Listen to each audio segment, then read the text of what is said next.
आज है नवरात्रि का छठा दिन, जिस दिन हम माँ कात्यायनी को पूजते हैं एज अ वॉरियर गॉडेसेस। नमस्कार, मैं हूं सुचिस्मिता और आप देख रहे हैं मिरर मीडिया का स्पेशल कार्यक्रम शक्ति संवाद। और मेरे साथ आज मौजूद हैं धनबाद महिला थाना प्रभारी मीनू कुमारी। सबसे पहले तो मैम आपका बहुत बहुत स्वागत है हमारे इस कार्यक्रम में। बहुत बहुत धन्यवाद आपका भी। जी, सबसे पहले आपसे सवाल ये रहेगा कि आपकी पूरी जर्नी कैसी रही, आपका बचपन कहाँ बीता और आप किस तरह से इस पोजीशन में आए? मैं बेसिकली हज़ारीबाग की हूँ और मेरी सारी बचपन हो गया या फिर मैंने सारा पढ़ाई लिखाई हज़ारीबाग ज़िला से ही किया है।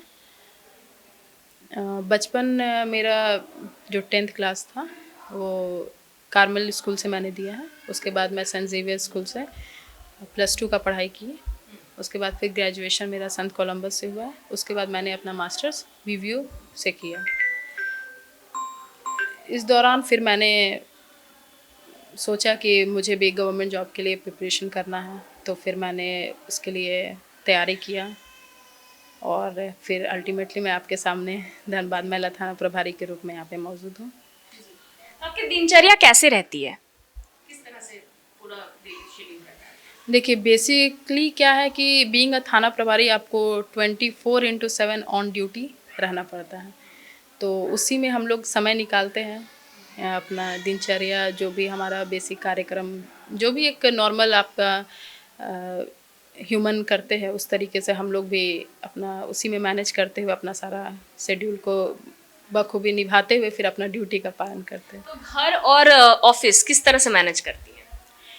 देखिए, मैनेज तो आपको हर फील्ड में आपको करना पड़ेगा और उसी हिसाब से आपको अपना फैमिली लाइफ को भी लेकर के चलना है, क्योंकि बेसिकली हम लोग सब सोशल एलिमेंट ही है। आपको एक समाज को लेकर के चलना है, आपके भी परिवार है, तो उसी में हम लोग जैसे कि सुबह में बहुत उतना ड्यूटी नहीं रहता है, तो फिर सुबह में हम लोग अपना जो भी बेसिक हाउस होल्ड वर्क हुआ उसके बाद फिर अपना ड्यूटी पे उपस्थित होते हैं। फिर ड्यूटी में अपना शाम हो गया, रात हो गया, उसी दौरान भी अपना धीरे धीरे कुछ कुछ समय निकालते हुए अपना काम करते हैं। तो क्या कुछ चैलेंजेस फेस किया है आपने इस जॉब को पाने के लिए? और जैसे कि हम लोग बोलते हैं कि गवर्नमेंट जॉब का हम लोग प्रिपरेशन कर रहे हैं, तो कई टाइम लड़कियां या जनरली अगर सब स्टूडेंट्स की बात करें तो वो डिमोटिवेट हो जाते हैं। तो पहले तो आपके चैलेंजेस के बारे में जानना चाहूंगी, और दूसरा है कि जो बच्चे डिमोटिवेट हो जा रहे हैं उनको क्या कुछ कहना चाहेंगे आप? देखिए, पढ़ाई तो सभी करते हैं, एक लक्ष्य निर्धारण करना सबसे ज़्यादा इम्पोर्टेंट है। अगर आपका जीवन का कोई गोल ही नहीं है तो आप कुछ भी कर लें। आपको जब गोल ही पता नहीं रहेगा तो हमको क्या करना है, नहीं करना है, कैसे आगे बढ़ना है, तो आप कुछ नहीं कर पाएंगे। वो कहा जाता है ना कि जो भी आदमी अगर उसका गोल नहीं है तो वो जीवन में उसका कोई महत्व ही नहीं है। वो क्यों आखिर आया है इस धरती पे और क्यों चला जाएगा। समाज को अगर आप कुछ दे पाते हैं, अगर आपका कुछ अच्छाई से समाज का अगर बेहतरी में कुछ योगदान हो जाता है, तो हो सकता है कि आपको लोग जो है आगे याद रखेंगे। ठीक है, आपका कुछ ना कुछ कंट्रीब्यूशन समाज के प्रति हो, ये एक व्यक्ति का एक बेसिक गोल होना चाहिए। बाकी तो समझिए कि अपना पर्सनल जो भी नीड्स रहता है वो फुलफ़िल करने के लिए आपको एक प्लेटफॉर्म का ज़रूरत होता है। हर कोई चाहता है कि हम कुछ अर्न कर लें, अर्न करते हुए अपने फैमिली को आगे बढ़ाएं। और बीइंग अ लेडी थोड़ा सा ये हो जाता है कि आपको कहा जाता है कि पहले के समय में कि पुरुष को कमाने का करना है और लड़की जो है वो घर पे रह करके अपना हाउस होल्ड का वर्क संभालेगी। अब समाज बहुत बदल चुका है। एक लड़का को भी ज़रूरत है कि महिला उसकी जो पत्नी रहे या फिर उसकी माँ रहे, अगर वो कुछ परिवार में कंट्रीब्यूशन कर सकती है आर्थिक रूप से, तो परिवार भी उससे आगे बढ़ता है।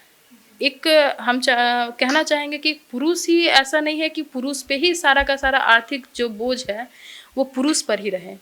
महिला भी उसमें भागीदारी बने ताकि जो है एक अच्छे समाज का एक निर्माण हो पाए।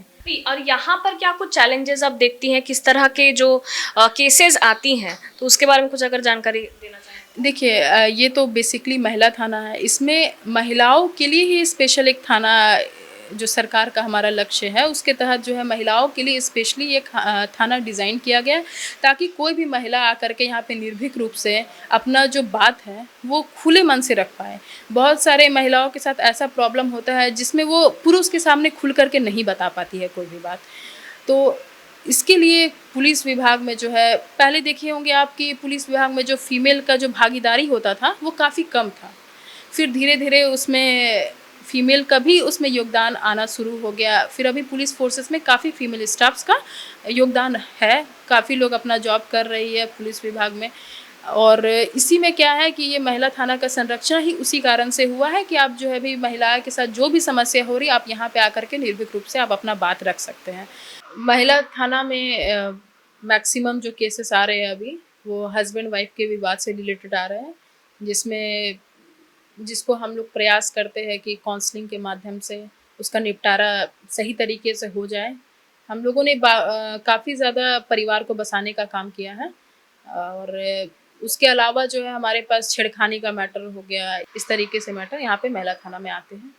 ऐसा कोई नंबर है जिससे अगर कहीं पे भी कोई लेडी है कोई परेशानी में तो कांटेक्ट कर सकती है? हाँ, एक आपका नंबर है जिसका है 112, जो कि पहले 100 डायल कहा जाता था, उसका नंबर चेंज होकर के अब 112 हो गया है, जिसमें आप कभी भी निर्भीक होकर के आप उसमें कॉल कर सकते हैं और जो भी नज़दीकी आपके पास पेट्रोलिंग गाड़ी होगी वो समय से आपके पास पहुंच जाएगी और वहां पे निपटारा कर देगी। अगर फिर वैसा आवश्यक होगा तो वो फिर थाना में आपको बुलाएगी या फिर थाना पर लेकर के आएगी और वहां पे जो है आगे का कार्रवाई किया जाएगा।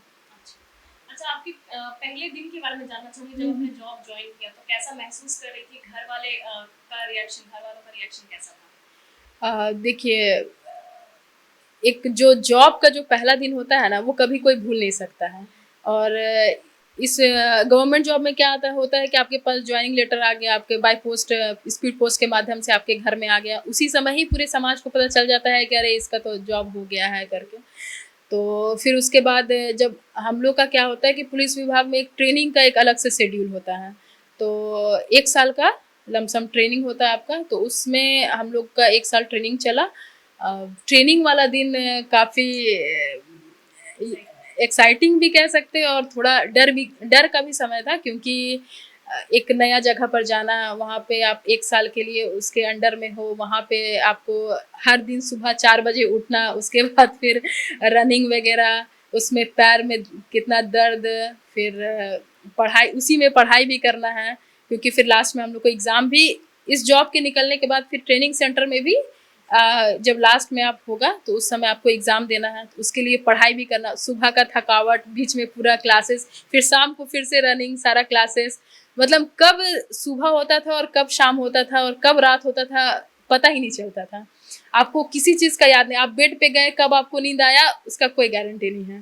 तो एक्साइटमेंट ही कहिए, अभी वो पल हमको मतलब याद आता है। उस समय लगता था कि क्यों ये जल्दी ख़त्म हो जाए, और अब लगता है कि वो पल क्यों ख़त्म हुआ। तो यही सब है। और काफ़ी मतलब कि बहुत अच्छा दिन था, क्योंकि वो एक टर्निंग पॉइंट हो जाता है किसी का भी ज़िंदगी का। एक एक जो तैयारी वाला जो आपका फेज़ रहता है, आप स्टूडेंट से होकर के आप जॉब होल्डर में जा रहे हो, जिसमें कि आपको सर्विस प्रोवाइड करना है, आपको समाज के प्रति काम करना है, तो बहुत बड़ा टर्निंग पॉइंट रहता है। उस मोमेंट को अगर जिसके भी साथ वो आया है तो वो कभी भूल नहीं सकता है। वैसा काफ़ी काफ़ी बढ़िया। तो अगर कोई ऐसा स्टूडेंट है, लेडी हो या जेंट्स, मैटर नहीं करता, बट कोई स्टूडेंट जो पुलिस फोर्सेस में ज्वाइन करना चाहता है, तो उनके लिए क्या कुछ करियर गाइडेंस आप देना चाहेंगे? देखिए, प्रायोरिटी तो ये है कि पढ़ाई अच्छे से करना है। आप सिर्फ पढ़ाई को आप सोचिएगा कि हम सिर्फ मार्क्स लेते आए और मेरा जॉब हो जाएगा, तो वो चीज़ पॉसिबल नहीं। और अभी का समय ऐसा है कि इतना कंपटीशन हाई हो गया है कि आपको जब तक आप हर एक चीज़ में आप अव्वल नहीं रहिएगा, तो काफ़ी मुश्किल हो गया है अभी के समय में जॉब लेना। लेकिन उसमें भी जो अच्छे कैंडिडेट है, जो लगातार मेहनत कर रहे हैं, उनका जॉब हो रहा है। तो हम तो यही कहना चाहेंगे इसमें कि आप जो अपना एकेडमिक का कोर्स है, वो आप स्ट्रॉन्ग कीजिए।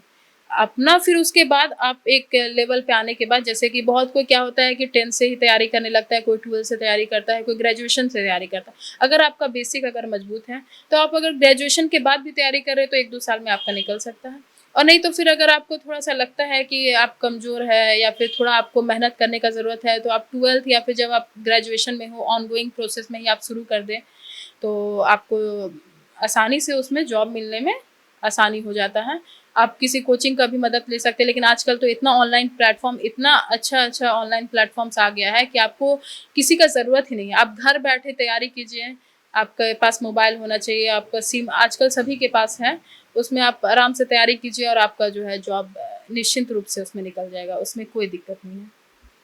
आखिर में हमारे ऑडियंस को आप क्या कुछ मैसेज देना चाहेंगे इस नवरात्रि में? इस नवरात्र में मैं सभी ऑडियंस को यही मैसेज देना चाहूँगी कि आप सुरक्षित तरीके से इस नवरात्र को मनाइए। और मैं महिलाओं को भी स्पेशली मैसेज देना चाहूँगी कि आप सोचते हैं कि सरकार हमें सशक्त बनाएगी या मैं कुछ मुझे मिल जाता तो मैं सशक्त होंगी, ये मैसेज एकदम बिल्कुल आपको सोचना ही नहीं है ऐसा। आप सशक्त है, आपको किसी सशक्त होने के लिए किसी का ज़रूरत नहीं है, आप ऑलरेडी सशक्त है। इस चीज़ को आप अंदर से समझिए, आप उस चीज़ को बाहर निकालिए कि मैं सशक्त हूँ, मैं दुनिया का कोई भी ऐसा काम नहीं है जो मैं नहीं कर सकती हूँ। और आप घर से बाहर निकलिए, आप समाज में जो है वो कंट्रीब्यूट कीजिए अपना, ताकि आप एक बेहतर भारत, एक बेहतर समाज का आप निर्माण कर सके। बस मैं यही कहना चाहूँगी और सभी को नवरात्र की बहुत बहुत शुभकामनाएं। सब सेफली अपना मनाएं। पुलिस प्रशासन भी आपका पूरा सहयोग करने के लिए यहाँ पे बैठा हुआ है। हम लोग लगातार मेहनत कर रहे हैं कि किसी भी फेस्टिवल में किसी तरीके से कोई भी बिना विवाद के यह फेस्टिवल आराम पूर्वक और एकदम सुचारू रूप से बीते। ये थी हमारे साथ धनबाद महिला थाना प्रभारी। जैसा कि उन्होंने कहा कि महिलाएं जो है वो ऐसा ना सोचे कि सरकार उन्हें सशक्त करेंगे, वो खुद सशक्त है, एम्पावर्ड है कुछ भी करने से। वो उनको बस अपने अंदर के पावर को समझने की आवश्यकता है। ये था मिरर मीडिया का ये स्पेशल शो शक्ति संवाद का 6ठा एपिसोड। मिलते हैं आपसे अगले एपिसोड में। नए दौर की नई कहानी लिखने, खबरों को नए अंदाज में आप तक पहुंचाने के लिए मिरर मीडिया के चैनल पर अब हम आपको मिलेंगे पूरे 24 घंटे। जियो टीवी के चैनल नंबर 4088 पर, इसके साथ ही जियो टीवी ऐप और Amazon Fire TV पर भी।